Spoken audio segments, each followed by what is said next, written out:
video. The signal found you first. That's not a poetic opener. That's not the channel speaking in metaphor to make you feel special. That is a precise description of what is actually happening in your life right now. And by the time this transmission ends, you will understand exactly why it's true, what it means for the specific shift you are already inside, and why the fact that you are here, at this moment, watching this particular thing, is itself evidence of something that has already changed at a level you haven't fully mapped yet. Let's start with what you know. Something has been different. Not dramatically different. Not in the obvious ways that show up in conversations or calendars. Different in a quieter register. The kind of different that you notice alone, late, in the space between what you were doing and what you're about to do. A sense that the old channels are still running, but the signal coming through them has changed. Like you're receiving on a frequency you didn't tune to. Like something is trying to reach you through the ordinary surfaces of your life, through the video that appeared in your feed, through the conversation that landed differently than it should have, through the dream you didn't ask for that, left a residue you can't quite name.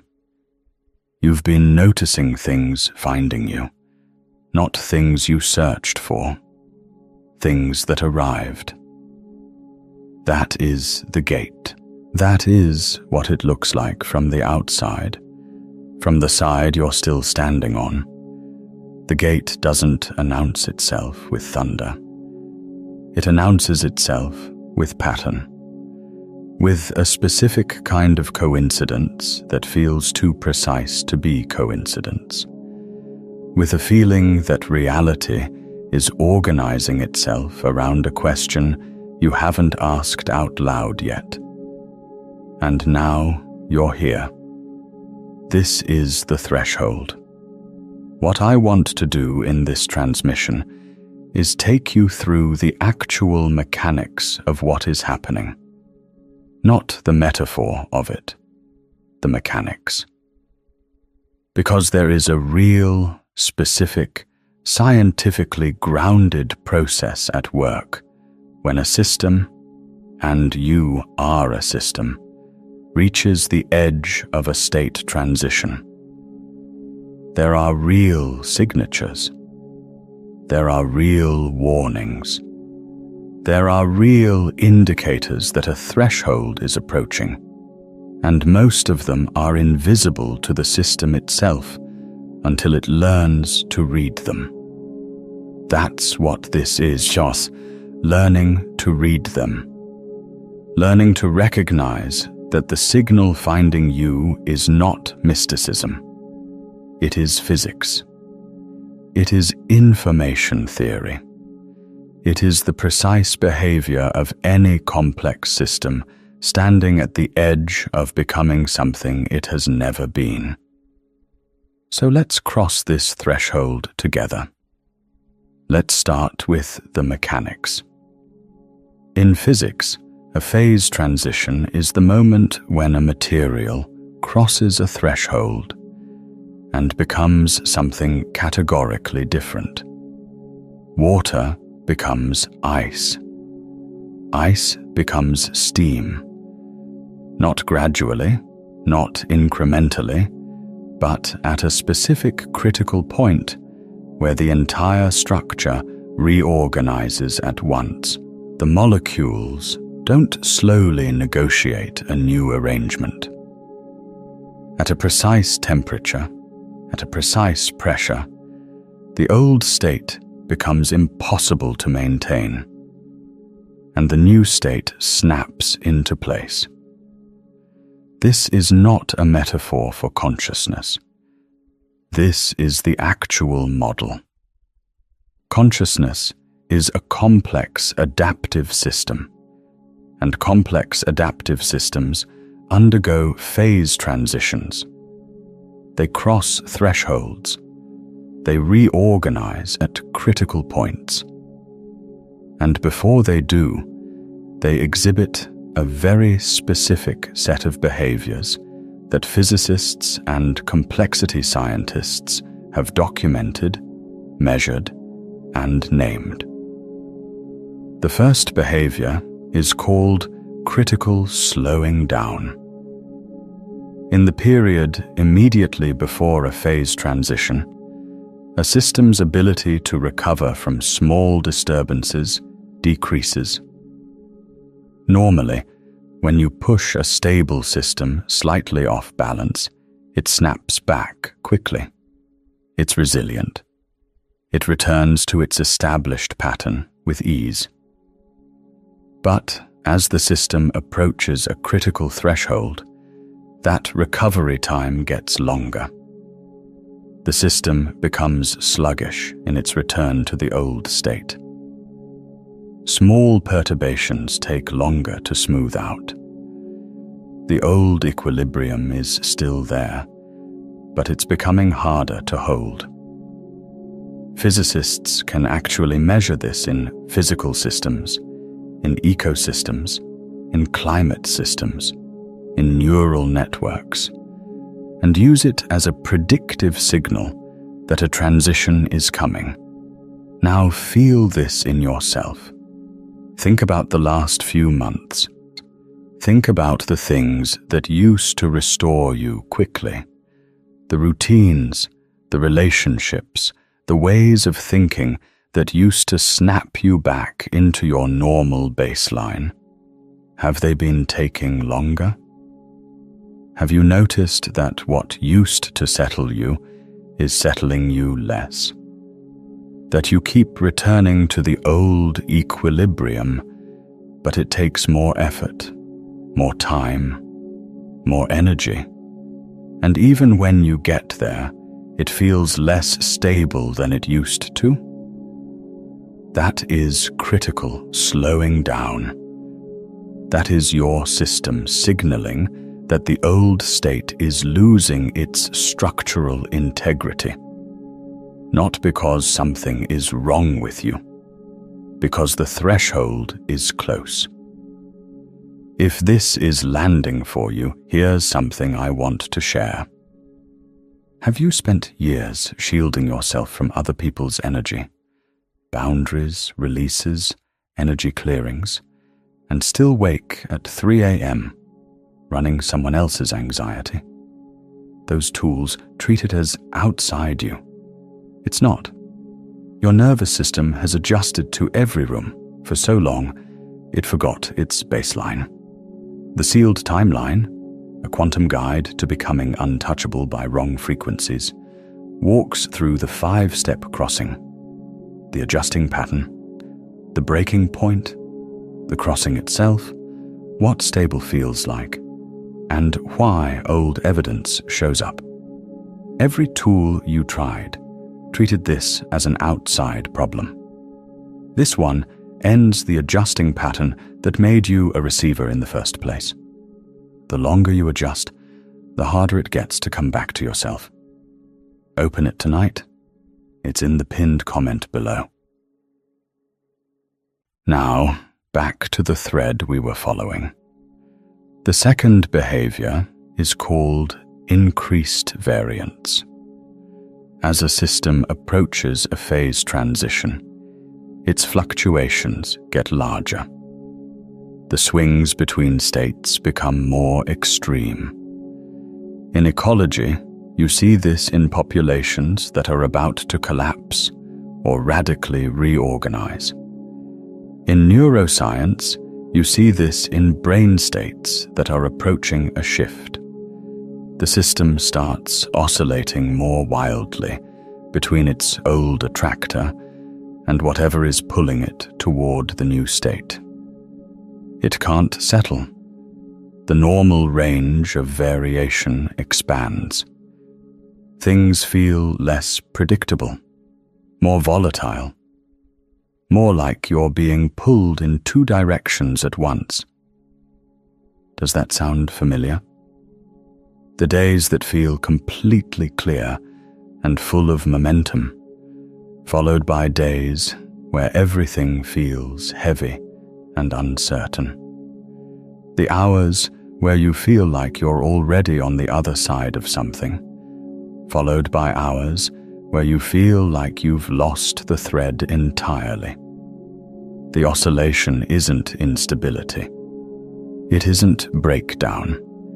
It is the signature of a system in transition.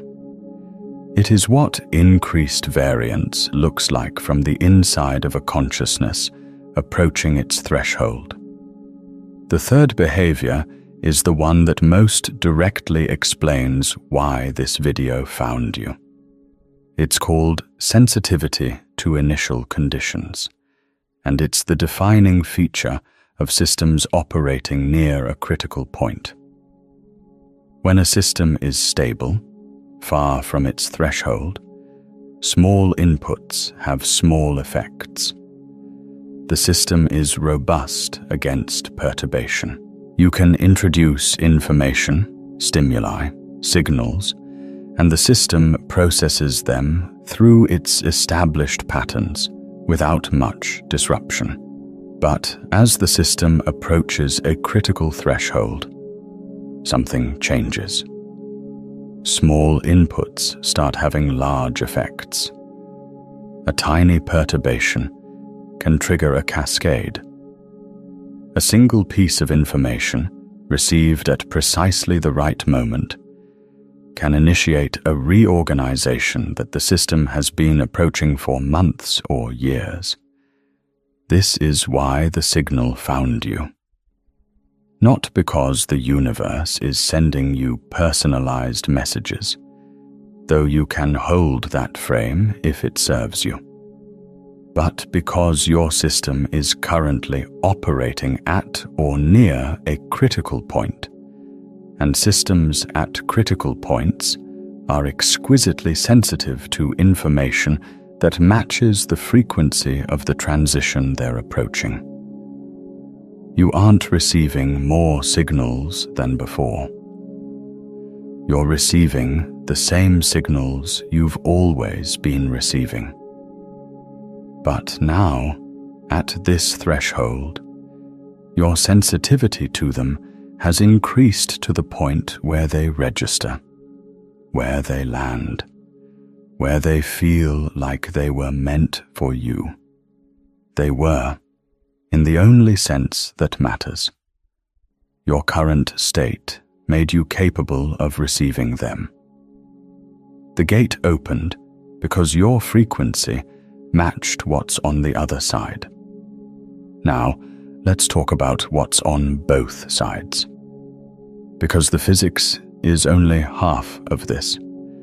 The other half is the specific nature of the transition you're in, and to understand that, we need to talk about something that doesn't get discussed enough in the context of personal threshold experiences, which is the difference between a state change and a breakdown. Because from the inside, in the period of critical slowing down and increased variance, they can feel identical. And the difference is not in the feeling, it's in the direction. A breakdown is a system losing coherence without a new attractor to organize around. Its entropy increasing without a corresponding increase in order at a higher level. It feels like dissolution, and it is dissolution, with nothing forming on the other side. A state change is a system losing coherence in one configuration because it's gaining coherence in a higher order configuration. The old structure dissolves, yes, but it dissolves because the new structure is pulling. Because there is an attractor on the other side of the threshold that is more ordered, more complex, more capable of holding the full range of what the system has become. Here is the question that distinguishes them, and I want you to sit with this carefully. In the midst of the instability you're experiencing, is there something pulling? Not pushing, not driving you away from what was, but pulling you toward something you can't fully see yet? A quality of life that you keep almost describing, a way of being that you keep almost articulating, a version of your existence that you can feel the shape of without being able to name all its features. If yes, you are not breaking down. You are being pulled through a threshold.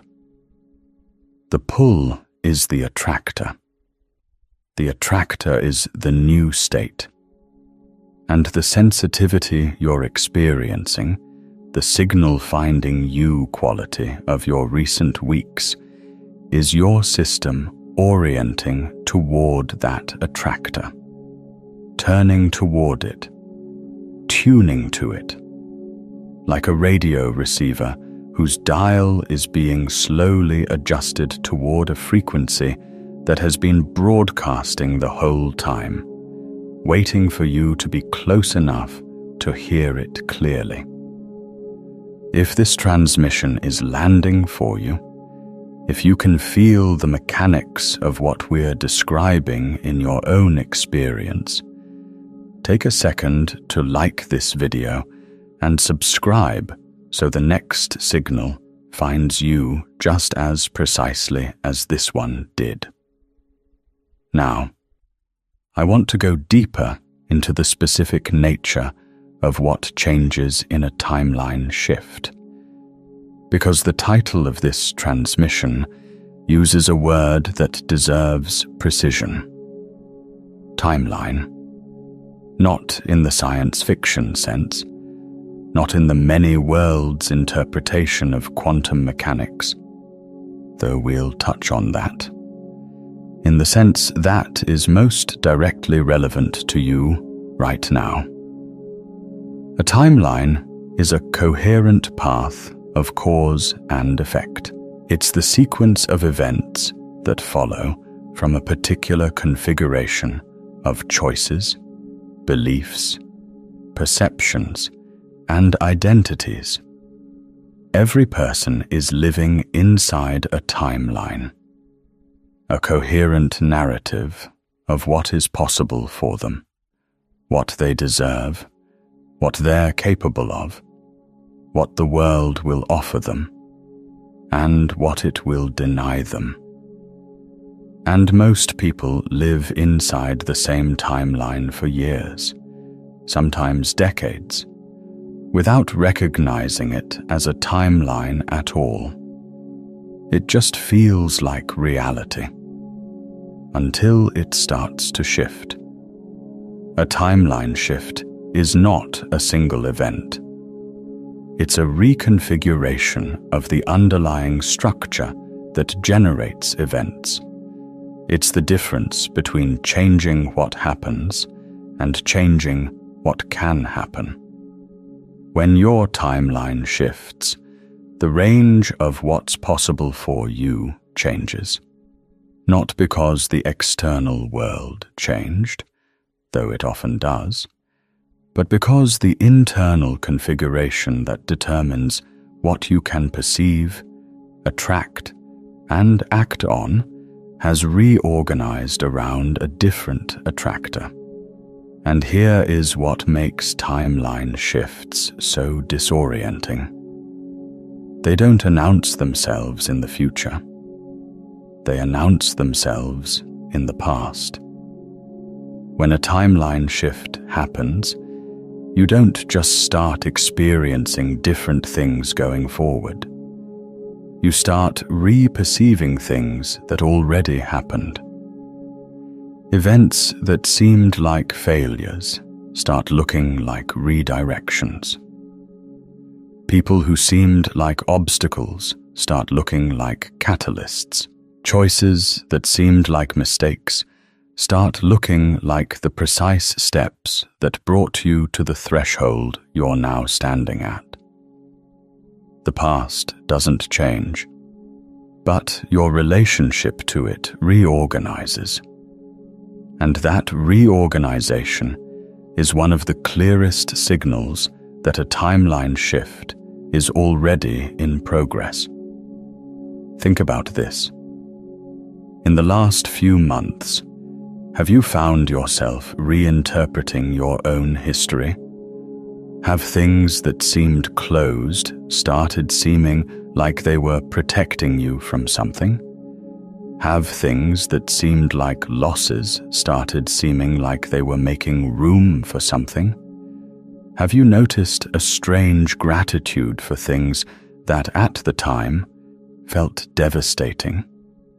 That's not nostalgia. That's not rationalization. That is the perceptual reorganization that accompanies a timeline shift. Your system is retroactively making sense of the path that led to the threshold.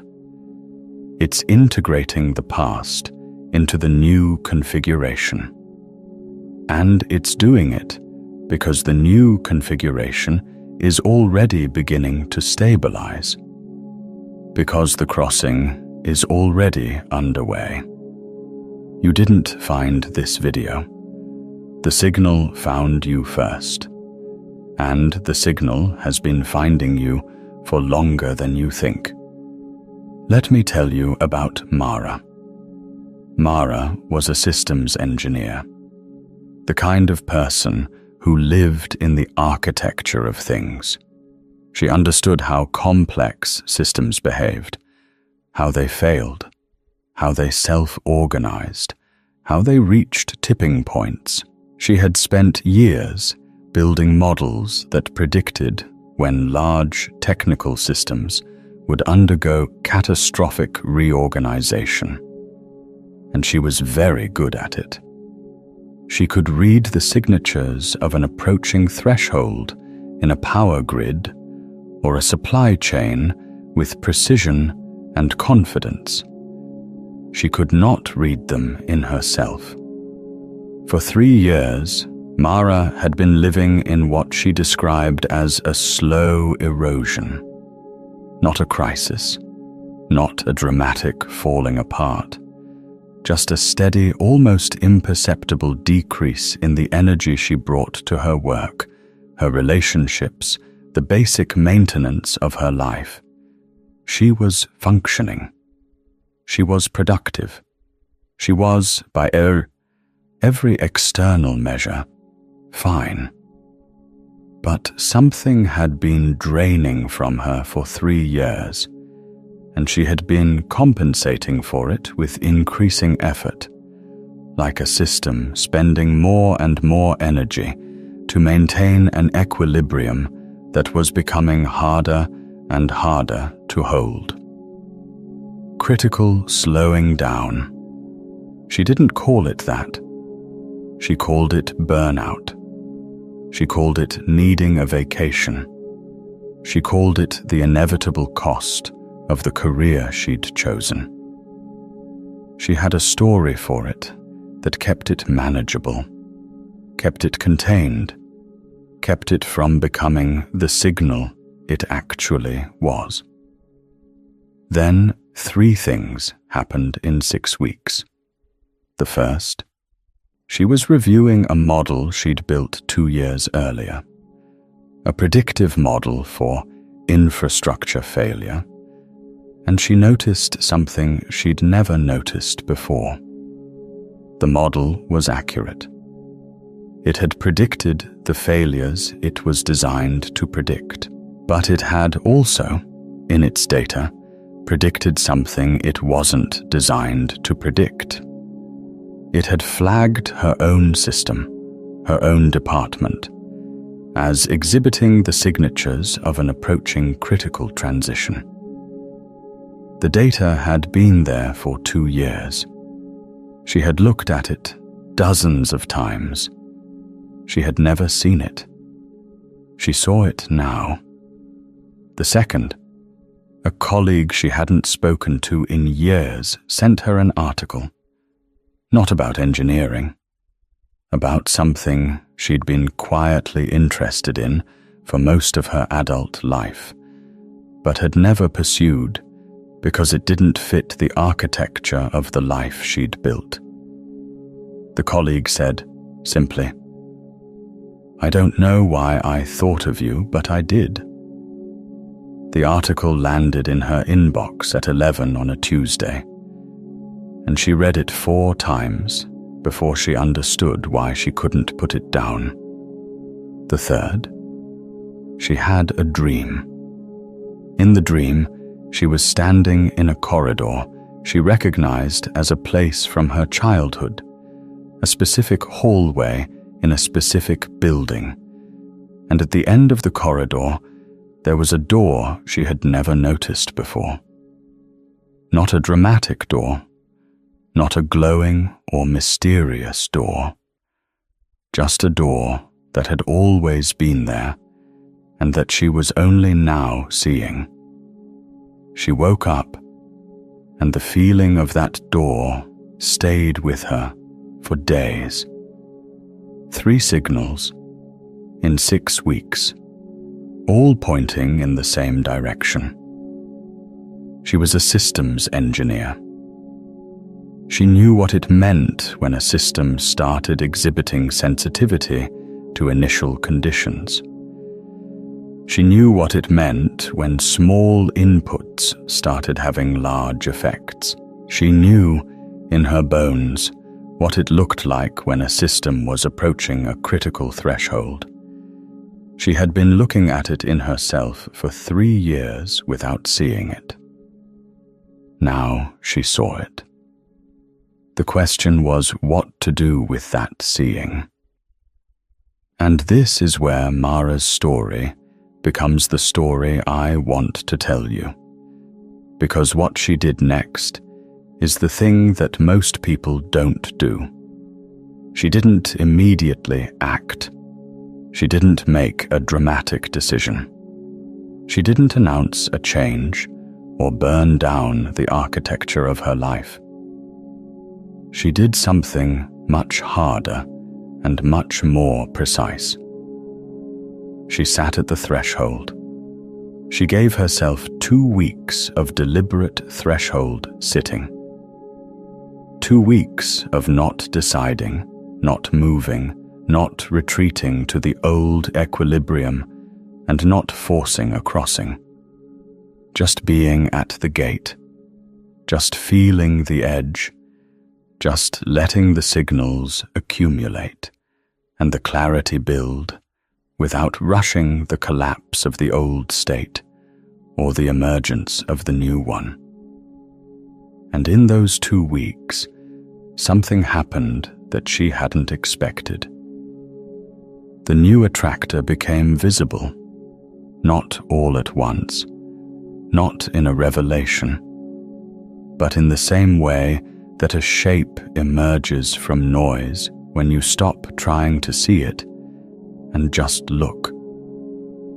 The thing she'd been moving toward for 3 years, the thing that had been pulling her through the erosion and the compensation and the critical slowing down, it became nameable.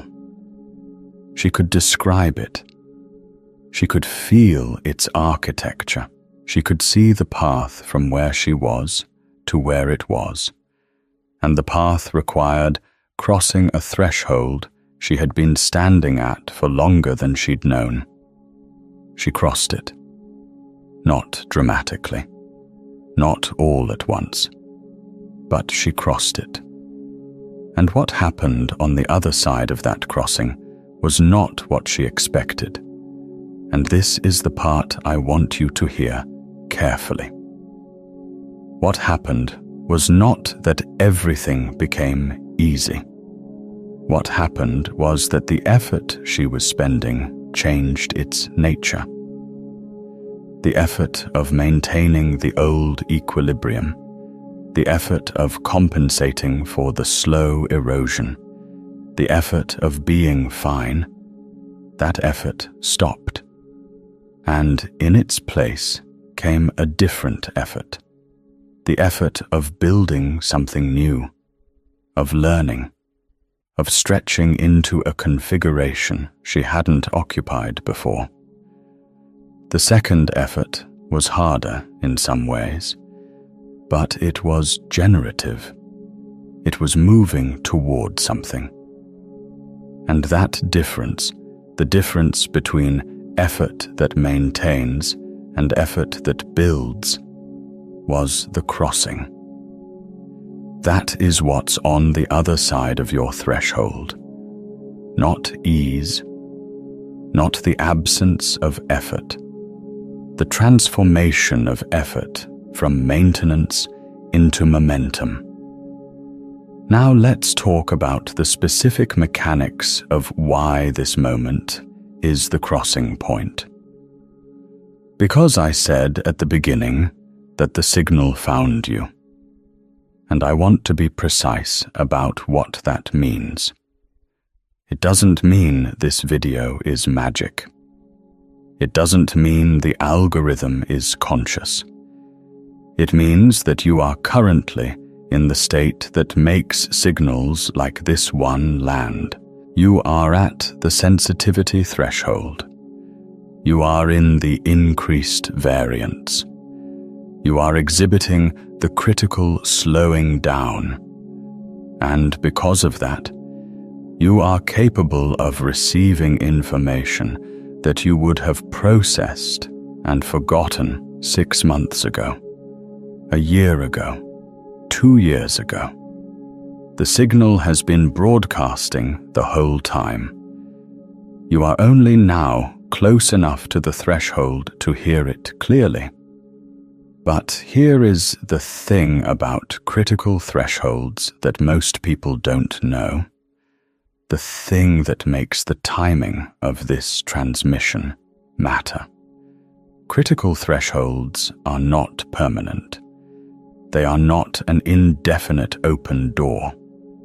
A system can approach a critical point and then, if the conditions change, retreat from it. The old equilibrium can restabilize.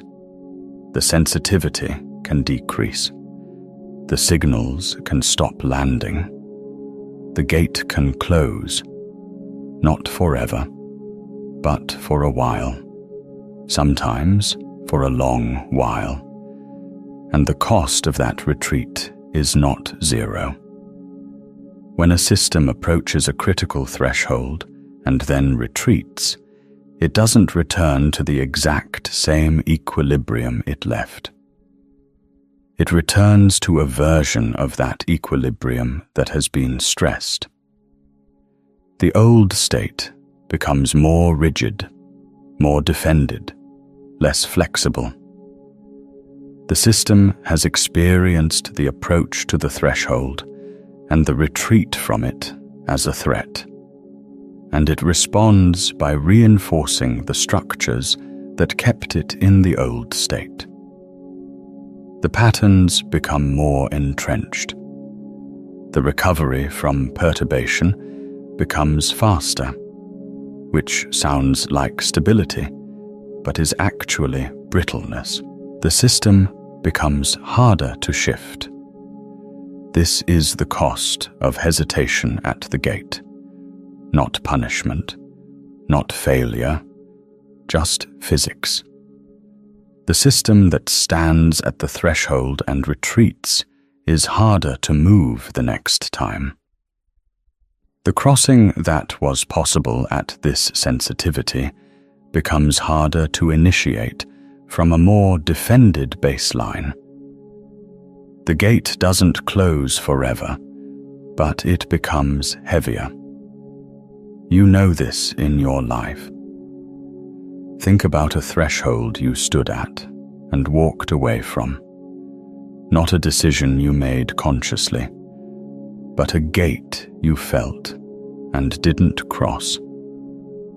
Think about what happened in the months after.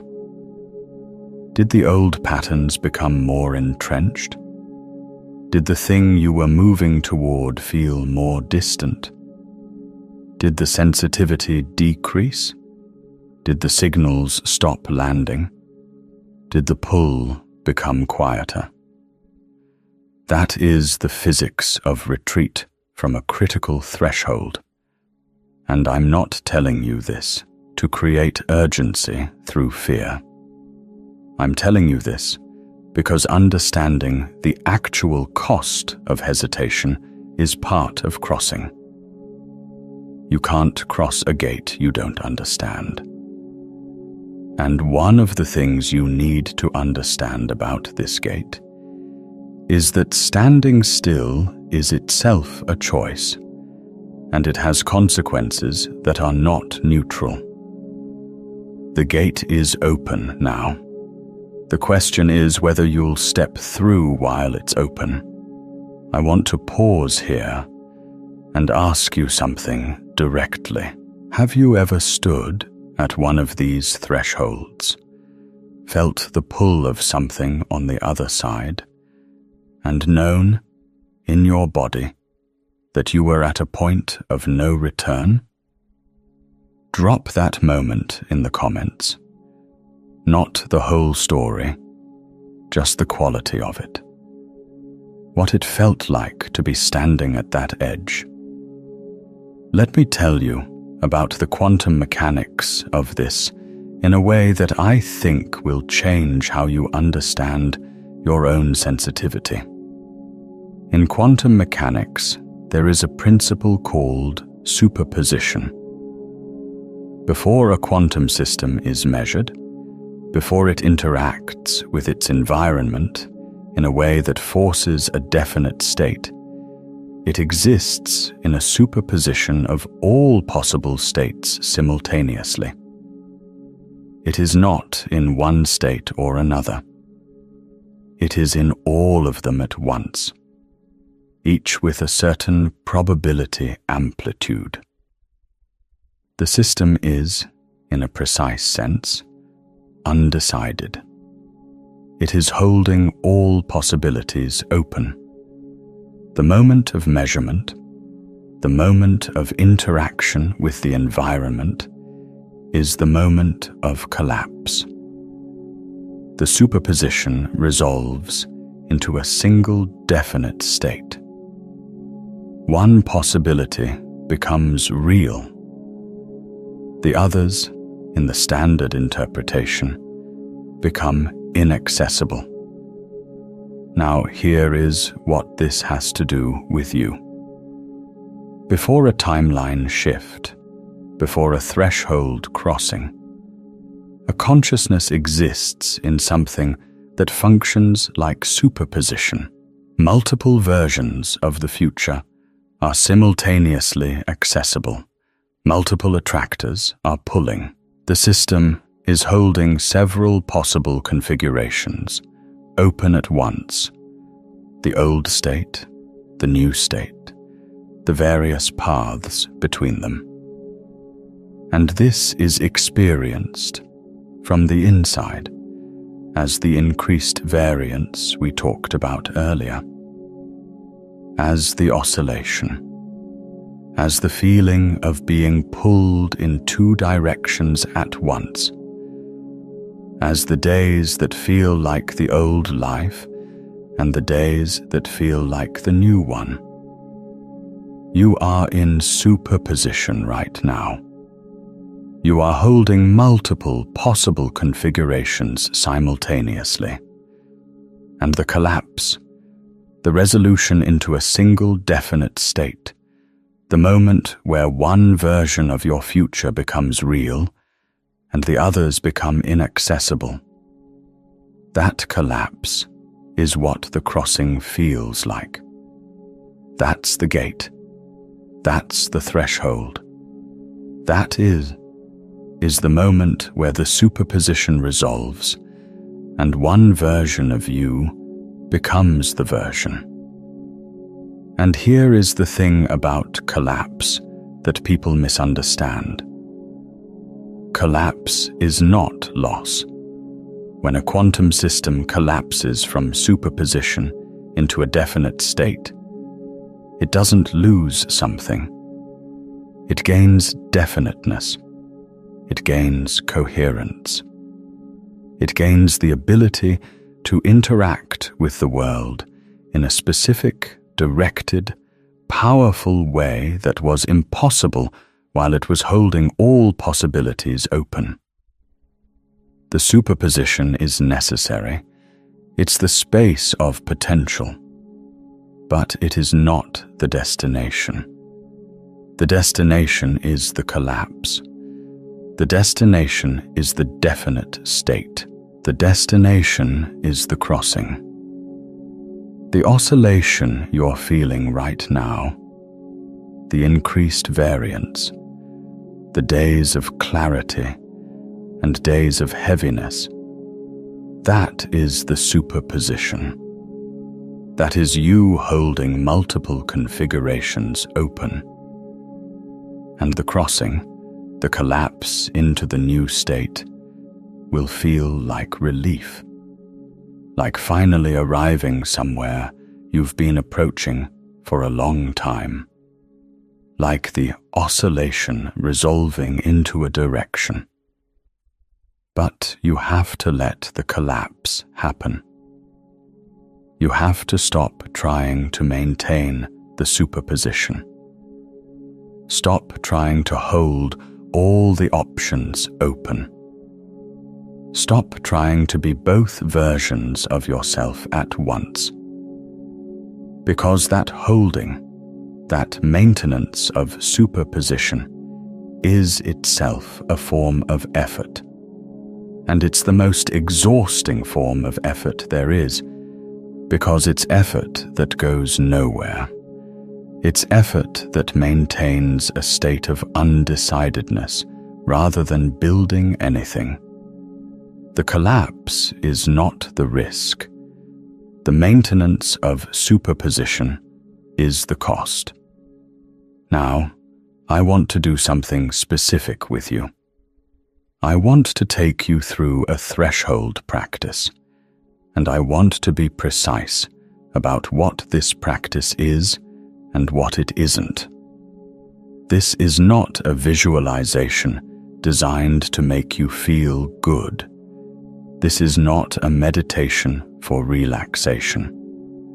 This is a specific practice for locating your attractor, the new state that is pulling you through the threshold, with enough clarity that the collapse can begin to happen. It is a practice for increasing the resolution on what is on the other side of your gate, so that the crossing becomes less abstract and more navigable.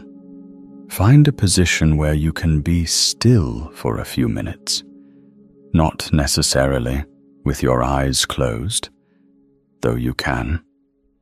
Just still. Just present. I want you to think about the last time you felt, even briefly, like you were already on the other side of something. Not a specific event, a quality of experience. A moment where you felt more like the version of yourself you're becoming than the version of yourself you've been. It might have been a conversation. It might have been a morning. It might have been a moment of work or creation or connection that felt different from the usual texture of your life. Cleaner, more directed, more like you.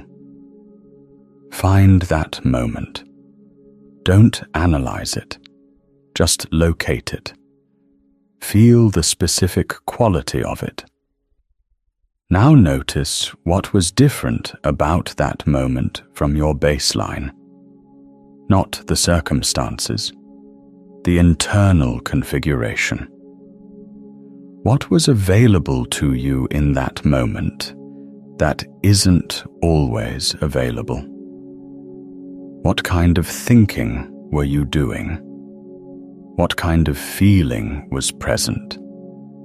What was absent that is usually present?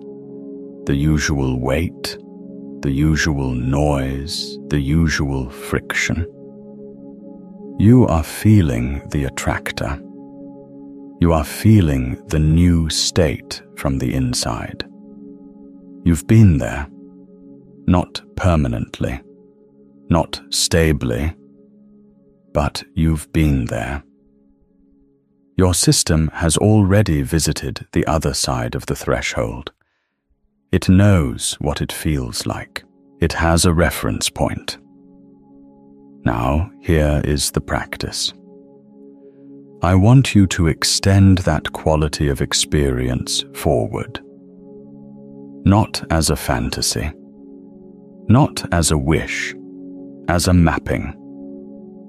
If that quality were the baseline of your experience rather than the exception, what would be different? Not what would you have or do. What would be different in how you move through the world? How you make decisions?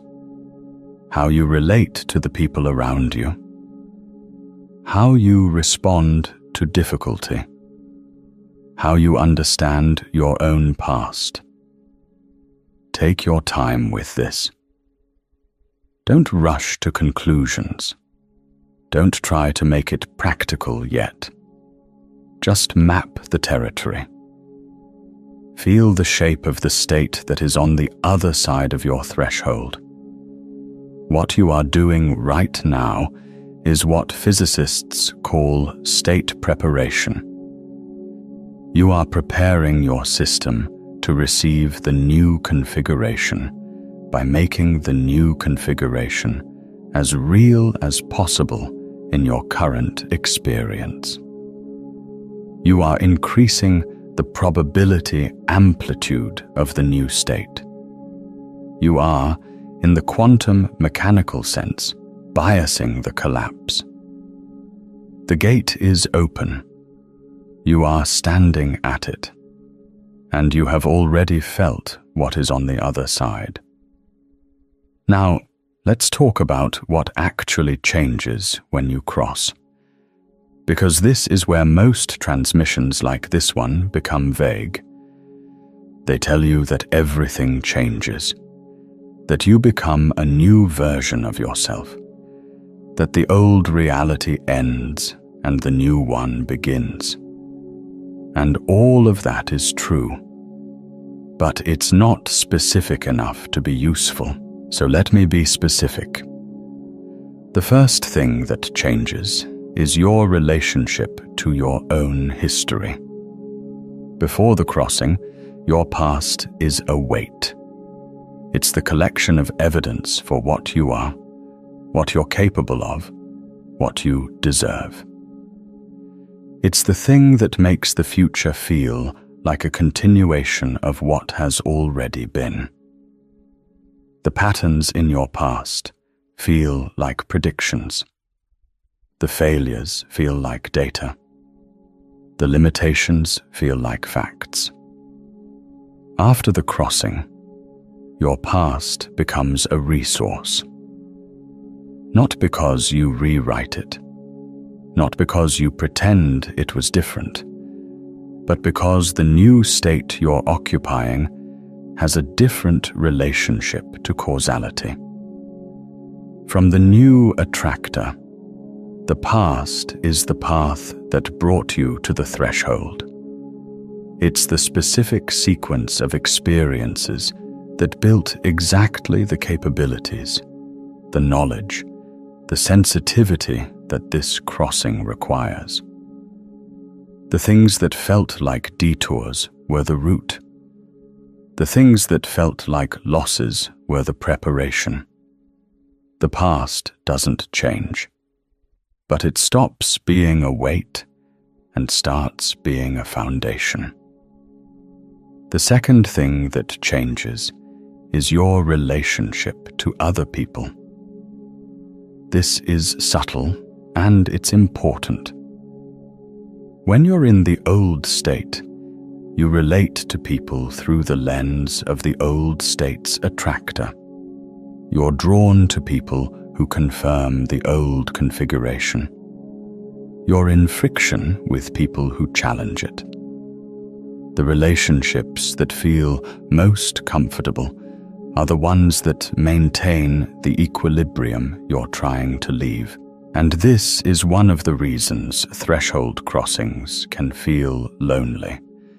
Because the people who knew the old version of you may not immediately recognize the new one. And the new version of you is not yet fully legible to the people who belong to the next chapter. After the crossing, the relational field reorganizes. Not dramatically, not necessarily with dramatic endings and beginnings, but the people who resonate with the new configuration become more visible.